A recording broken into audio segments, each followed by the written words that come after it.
So my friends, let's talk about assignment 1 in this diploma in TESOL, right? And I will go through it, we talk about it, and then we see how we should be answering this assignment, inshallah. Right, let me share the screen. So my friends, assignment 1 carries the title Appropriateness and Communication. Appropriateness and Communication. Okay. So let's have a look at the different parts of this assignment. We have part 1 here. And part 1 is about analyzing the appropriateness of language use. Analyzing the appropriateness of language use. And it has two sections, A and B. So A says, define what is meant by appropriateness in language use. And again, in order to define appropriateness in language use, I advise you to go back to resources or references, and you also have your course handbook, and you will find a lot of wonderful support in there regarding this point, right? And let me show you what I mean. Look at this. So it says in this point, define appropriateness. Now, what I would do, I will go here to my TEFL handbook, and I will try to look for the topic. So go to the assignment support part. And where is it? Where is it? Okay, yes, here.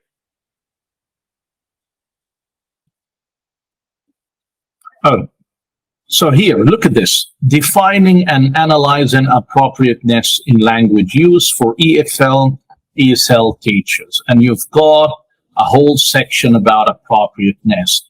And this is what you're going to study. But again, when you write your answer, it has to be in your own style.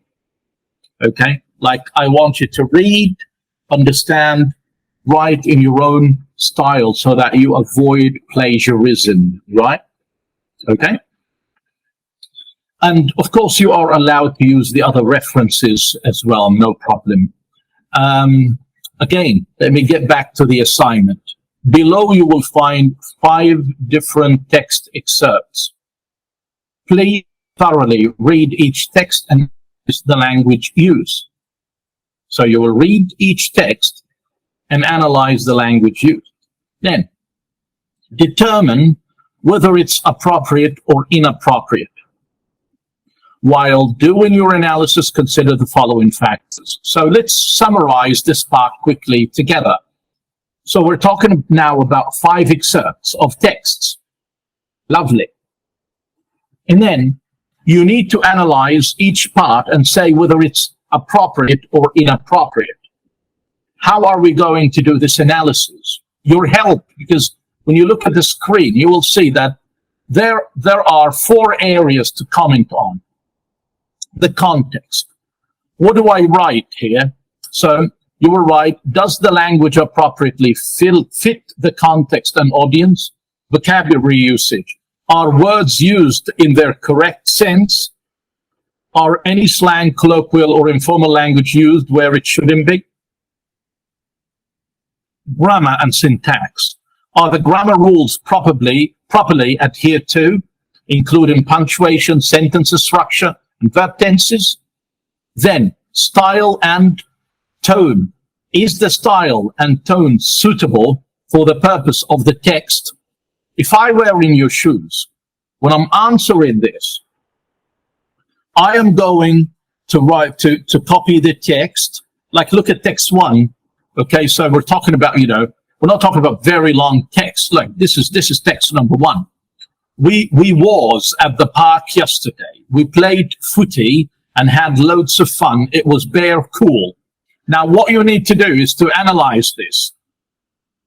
You will analyze the context, the vocabulary usage, the grammar and syntax, the style and tone. So you're advised to draw a kind of a table where you write context, vocabulary use, grammar and syntax, style and tone, and finally appropriateness. And next to appropriateness, you write appropriate, inappropriate, because. So we want a final opinion. How many times will you do that? You will do it for those 5 excerpts, right? So you will do it 5 times. Excuse me, doctor. In number 4, the style and tone. This means like the reason of writing this text of what? No. The style and tone, my friends, there are different styles in English language. Formal style, informal style, academic style. Yeah. And the tone can be funny, sarcastic, serious, that kind of stuff. It's just a click. And you will find, like, you could just research and write, what are the different styles of writing in English? Boom, a list will come up. You can quickly, do your stuff here. Now let's go to part 2. And then part 2 obviously has 5 areas. 1, read and understand each of the provided text in their exposition. Identify and consider the context of each text, writer's intention, time of writing, and their respective audience. 3, analyze the use of language in each text. How does the vocabulary, sentence structure, and tone contribute to the overall message? 4, examine how the unique features of each type of text impact communication. Explore the role and the impact of literary and rhetorical devices on the messages conveyed in each text. Also consider the use of narratives and characters where applicable. 6, review each text theme and assess how language and communication techniques enhance these themes. And 7, mashallah, compare and contrast the nature of language and communication across the 5 texts. What similarities or differences can you identify? Prepare a comprehensive report on your analysis showing the use of relevant linguistic and literary concepts in your exploration. So we have text 1, text 2, text 3, text 4, and text 5. As you see, text 1, Emma by Jane Austen. It's taken from a novel. Text 2, I Have a Dream. That's a speech by Martin Luther King. Room of One's Own by Virginia Woolf. That's an essay. Manchester, England by Simon Armitage. And then we have Arrival, A Story of Your Life by Ted Chiang. I hope I'm pronouncing the name correctly. Right, so those 5 texts. Now, for each text, you're going to apply these points. Now, point number 1, read and understand. That's not an actual point. That's what you have to do. Okay, so there isn't something that you will really write about this one. Let's go to 2. Identify and consider the context of each text. What is the context? Writer's intention, time of writing, and their respective audience. So the first point in answering this question is to talk about the context. And when you talk about the context, you need to mention the writer's intention, the time of, what do we mean by the time of writing? Like, in what age, in what era in history, and the respective audience. Who is this written for? Okay, so that is the first point. So for each of the following texts, you need to write about context. And then what? And then you move to the second one, analyze the use of language in each text. Someone might say, Shadi, what do you mean by use of language? I mean this. How does the vocabulary, sentence structure, and tone contribute to the overall message? So 3 things now here. Vocabulary, sentence structure, and tone. And always give an example. Always give an example from the text. Okay, my friends. So again, point number 1, context. Point number 2, and I want subheadings. I want these subheadings. So when you're writing, okay, you go text 1, and then you go context as a subheading, and then you write, And then after that, language use, subheading. And then you write. Under the language use, you talk about vocabulary, you talk about sentence structure, you talk about tone. And then after that, features of each type of text and how these features impact communication. Okay. And of course, what will help you that you know the type of text because it's given to you. It says here novel. It says here speech. It says here essay. It says here poem, like that. So you have the type of text. This is given to you. How does think about, you need to mention too. You need to mention the unique features of each type and how these features impact communication. Give examples. Then we move to 5.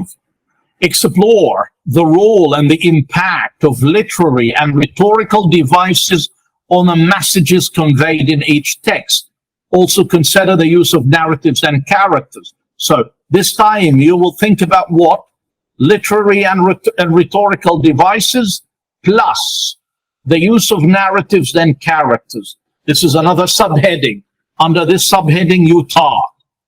Then 6, the text theme, and assess how language and communication techniques enhance this theme. So we say, well, the theme of this text is 1, 2, 3, and this theme is enhanced by the use of this vocabulary and the use of this structure, okay, and the use of this communication technique. Then we come finally to 7. And 7 is a kind of an essay on its own. So the previous points, you will discuss them for each text, and then you come to point 7. So the previous points are done, okay, every time you see a text. And how many texts do we have? We have 5 texts. So all previous points, all 6 points will be done 5 times, except for number 7. Because number 7 is an overall comparison, where you compare and contrast the nature of language and communication across the 5 texts. And you talk about the similarities and differences you identify. And number 7 will be very easy to answer once you finish all the previous points. Now let's come, my friends, to part 3, which is understanding English language pragmatics, purposes and functions. And it says, below are 10 different dialogues. Where are the 10 different dialogues? Here you are. 2-line dialogues, right? You see? 2-line dialogues. Okay, good. Your task is to analyze and interpret the implied or underlying meanings hidden within the interactions. Above the surface of English grammar and vocabulary lies the cultural or contextual element, which shapes the usage of the English language. This is what we refer to as pragmatics. Please provide an analysis of each dialogue, highlighting the pragmatic clues and subtextual implications. So this is the first point required from us. Provide an analysis of each dialogue, highlighting the pragmatic clues and subtextual implication. As you answer, provide an analysis of the meanings conveyed by these dialogues. Consider both the linguistic and non-linguistic elements shaping communicative actions, such as context, tone, and the relationship between speakers. So again, part number 1, the analysis is of the pragmatic clues and textual implications. And we need to pay attention to linguistic and non-linguistic elements. Linguistic elements are known, the actual words and grammar used. Non-linguistic, like what? Like the context, like the tone, like the relationship between speakers. Remember, pragmatics transcends the literal meaning of what is being said. It's about understanding the intentions and assumptions of the speaker in their specific context. Let me give you an example. Someone is saying, oh, it's getting hot in here. And the other one said, yeah, she's really beautiful. Ha ha ha. Now, you see, the answer of the other person, okay, can change the way you understand the first statement completely. Someone is saying, it's getting hot in here. What do you understand normally from it's getting hot in here? That it is getting hot in here. It's just about the weather, right? But when the second person said, oh yeah, she's very beautiful, now we understand the first utterance in a whole different way. This is pragmatics. You're saying something, but you mean something else. There is another message that you want people to get. Okay, like look at number 3. It's funny. Is your assignment done? Does the sun rise in the west? Look at the. Same here. It seems it's reflecting our situation. It's like when someone says to someone, you know, you wouldn't believe it. Yesterday, I had lunch with Amr Diab. And they say, oh, yeah, of course. And I am Queen Elizabeth, by the way. You see, so I am Queen Elizabeth. When you say that, there is an actual meaning of the words, but it's completely different from the pragmatic message here. That's the sort of analysis we want. Now let's go to part 4, contextual variations in language usage. Contextual variations in language usage. And it says here, 1, select 5 different contexts from the following list, or choose your own. Okay, so you can choose from the list provided, or you can choose your own. The most important thing that there will be 5. Okay, we have here a list of formal business meeting, texting with friends, academic research paper, a children's storybook, a speech at a public rally, a job interview, social media post, casual conversation at cafe. And then do what after we select? Okay. Create a scenario or event related to each selected context. This could be a specific topic for the business meeting, a key message for the public rally, a significant finding for the academic research paper. Oh, okay. So this time we're not giving a text, we're creating one. So we choose 5 of these lists, or we choose our own. And then we do what? We create a scenario or event, okay? Then 3, for each selected context and related scenario, write a short paragraph about 100 to 50 words demonstrating how one would communicate in that particular scenario. In your paragraph, pay close attention to the vocabulary, tone, mood, formality level, and the structure most appropriate. You create a text, and then you follow it with a short paragraph, 100 to 150 words. That's nothing. And then you say, okay, in that scenario, we'll be using vocabulary related to blah, blah, blah, blah, such as, and you give some examples. And the tone of the speaker will be boom, boom, boom, boom, because. And the mood will be this and this and that, because. And the formality level will be informal, academic, okay, semi-formal, you name it. And the structure most appropriate, there will be a lot of present simple, a lot of present continuous, a lot of reported speech, a lot of passive, and why, okay?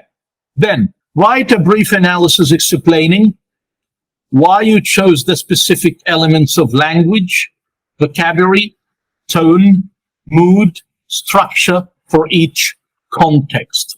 Okay? So, number 1, we create a scenario or event related to each selected context.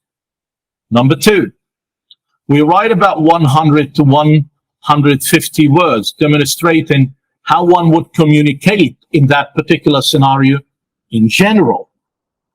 And then we come to the last, to number 4, which is very specific. You say, I chose the following vocabulary items. Where are you going to get the vocabulary items from? From the text you provided. I chose those vocabulary items because I also chose this tone of voice because, this mode because, the structure because, and you do that about each context. So the context will be followed by 2 paragraphs. Each paragraph is made up of 150 words. Okay? One paragraph is general about the type of text, and one paragraph is specific for your choice of words and tone and the structure. Right.